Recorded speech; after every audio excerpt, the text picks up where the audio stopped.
दोस्तों नमस्कार। आज की कहानी है सास का छिछोरापन, बिंदास सासू माँ। तो कहानी शुरू करने से पहले जो भी चैनल पर पहली बार आए हैं चैनल को सब्सक्राइब करें और ऑल का आइकन जरूर प्रेस करें ताकि हमारी आने वाली सभी कहानियाँ आप तक सबसे पहले पहुँचें। तो चलिए आज की कहानी शुरू करते हैं। प्यार पर किसका बस चलता है, जो अपने करियर के प्रति समर्पित उर्मी का चलता। ना चाहते हुए भी उसे नितिन से प्यार हो ही गया, इतना ज़्यादा कि नितिन के नौकरी बदलने के बाद उसके लिए अपने ऑफिस में काम करना भी असहनीय हो गया। एक दिन उसने नितिन को लंच ब्रेक के लिए मिलने को बुलाया तथा नितिन से पूछ बैठी, तुम्हारे नए ऑफिस में मुझे कोई नौकरी मिल सकती है क्या? नितिन भी उर्मी की बातों को समझ चुका था। उसने कहा, ऑफिस में तो नहीं, मेरी ज़िंदगी और दिल में सारी जगह तुम्हारे लिए है, तो आ जाओ, यानी शादी कर लो मुझसे। उर्मी थोड़ी शर्माते हुए बोली, और फिर गृहस्थी के चक्कर में फंसकर नौकरी को अलविदा कह दो। बहुत बड़ी कीमत मांग रहे हो प्यार की। मुझसे शादी करके तुम गृहस्थी के चक्कर में कभी नहीं फंसोगी, क्योंकि मेरी मम्मी भी अपनी गृहस्थी वैसे ही खुशी खुशी संभालती है जैसे तुम्हारी मम्मी। अभी जैसे अपने घर से ऑफिस आती हो, शादी के बाद मेरे घर से आ जाया करना। नितिन ने आगे कहा, मेरी माँ की नसीहत है कि अगर ज़िंदगी में तरक्की करनी है तो शादी कामकाजी लड़की से करना। तब तो बहुत अच्छी सोच है तुम्हारी मम्मी की। उर्मी खुश हो गई।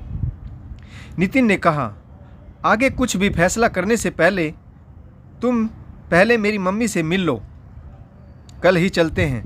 नितिन के आग्रह को उर्मी टाल न सकी और अगले ही दिन दोनों नितिन के घर पहुंचे। नितिन के घर के दरवाजे पर ताला था। उर्मी ने पूछा, तुम्हारी मम्मी भी कुछ काम करती है क्या? नितिन ने हंसते हुए कहा, कुछ नहीं, वो बहुत कुछ काम करती है, अपने घर के अलावा पास पड़ोस के भी, जैसे किसी के लिए स्वेटर बुनना, किसी के लिए अचार डालना वगैरह वगैरह। हम बाप बेटा मम्मी की प्रतीक्षा करते रहते हैं, परंतु मम्मी आस पड़ोस में बहुत व्यस्त रहती है। यह कहकर नितिन ने मोबाइल पर नंबर मिलाया। मम्मी पड़ोस में अय्यर आंटी को गाजर का हलवा बनाना सिखा रही है। नितिन ने दूसरी चाबी से घर का दरवाज़ा खोलते हुए कहा, जब तक मम्मी आती है तब तक मैं तुम्हें अपना घर दिखा देता हूँ।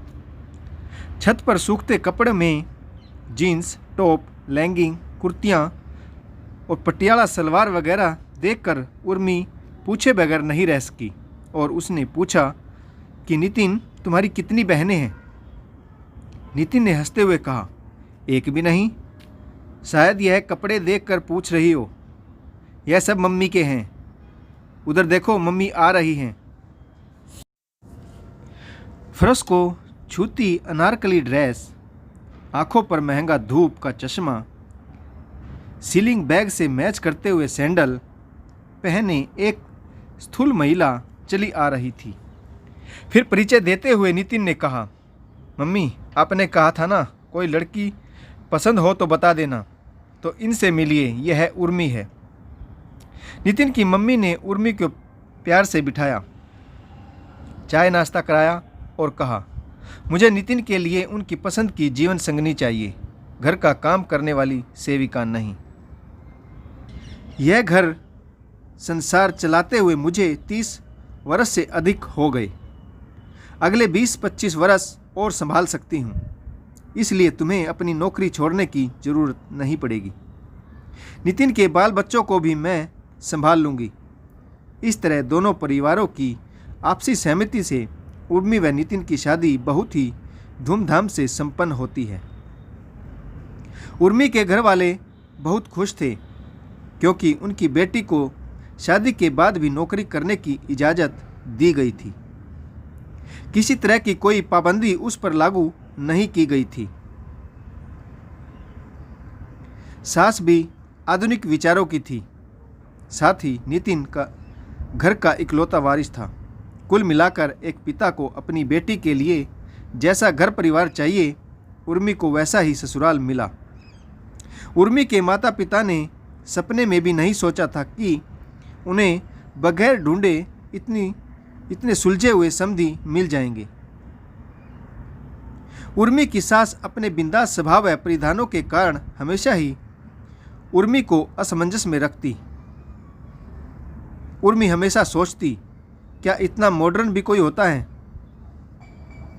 उर्मी की सास का शरीर बढ़ती उम्र के कारण थुलथुला हो रहा था, लेकिन उसकी ऊर्जा, जीने का उत्साह, मौज मस्ती, बिंदास जीने का अंदाज कम नहीं हुआ था। उर्मी को 1.5 साल बाद एक बेटी हुई। बेटी के पैदा होने के बाद एक बाई को उसकी देखभाल के लिए रख दिया गया, परंतु अधिकतर काम उर्मी की सास स्वयं ही करती। अब उर्मी की बेटी रिंकी 10 वर्ष की हो गई। उसकी पढ़ाई, स्कूल की गतिविधियां बढ़ने लगी। सास के कुशल मार्गदर्शन में रिंकी की पढ़ाई बहुत अच्छी चल रही थी तथा अन्य गतिविधियों में भी वह अव्वल रहती थी। उर्मी की सास आशा के शरीर की स्थूलता बढ़ रही थी, लेकिन उसका पहनावा नहीं बदला था और न ही उसका स्वभाव। अब तो वह बड़े चाव से अपनी पोती रिंकी की कॉमिक्स पढ़ती थी, कार्टून फिल्म्स देखती थी और उसके साथ खेलती भी थी। उनकी एनर्जी जरा भी कम नहीं हुई थी। उर्मी को यह सब बड़ा अवांछनीय लगता था। वह मन ही मन अपनी सास से चिढ़ने लगी। एक दिन उर्मी ने नितिन से कहा, हम रिंकी को हॉस्टल में डाल देते हैं। नितिन ने कहा, किस लिए? जाने माने स्कूल में पढ़ रही है और मम्मी की परवरिश में उसकी प्रतिभा का सही विकास भी हो रहा है। फिर हॉस्टल में डालने की क्या ज़रूरत है? तुम्हें भी किसी तरह की कोई परेशानी तो नहीं होने देती मम्मी? वह स्वयं ही तो संभाल रही है सब कुछ। उर्मी ने झिझकते हुए स्वर में कहा, लेकिन उसकी परवरिश करने में मम्मी जी का बुढ़ापा खराब हो रहा है। मम्मी जी को अब रिंकी के साथ कॉमिक्स पढ़ने या कार्टून की फिल्में देखने की बजाय गीता पढ़नी चाहिए। टीवी पर आस्था चैनल देखना चाहिए। रिंकी और पड़ोस के बच्चों के साथ खेलने की बजाय उन्हें सत्संग कीर्तन में जाना चाहिए। नितिन ने व्यंग किया, किस खुशी में सत्संग में जाना चाहिए?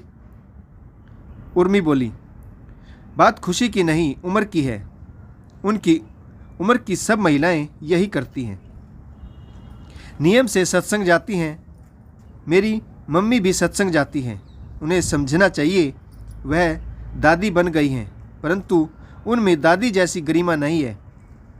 नितिन ने तलक स्वर में कहा, ओहो, तब तो तुम्हें उनमें कभी सास वाली गरिमा भी नजर नहीं आई होगी। उनकी जिंदा दिली तुम्हारी नज़रों में हमेशा ही छिछोरापन थी, इसलिए तुमने कभी भी मम्मी के प्रति कृतज्ञता नहीं जताई। उर्मी, तुम में कुंठा छिपी है। मम्मी खुशी बांटते हुए जीना चाहती हैं और तुम भी खुशी खुशी जियो और दूसरों को जीने दो। जरूरी नहीं जो दूसरी औरतें करें वही मम्मी भी करे। उन्हें जिस काम में खुशी मिलती है उन्हें वह काम करने दो। उर्मी की नज़रें झुक गई। आज उसे महसूस हुआ मानो नितिन ने उसे रंगे हाथों पकड़ लिया। तो दोस्तों, जिंदगी जिंदा दिली का नाम है, जियो और जीने दो। तो कहानी आपको कैसी लगी कमेंट्स करके ज़रूर बताइएगा। कहानी पढ़ने के लिए आप सभी का बहुत बहुत धन्यवाद। जय हिंद, वंदे मातरम, भारत माता की जय।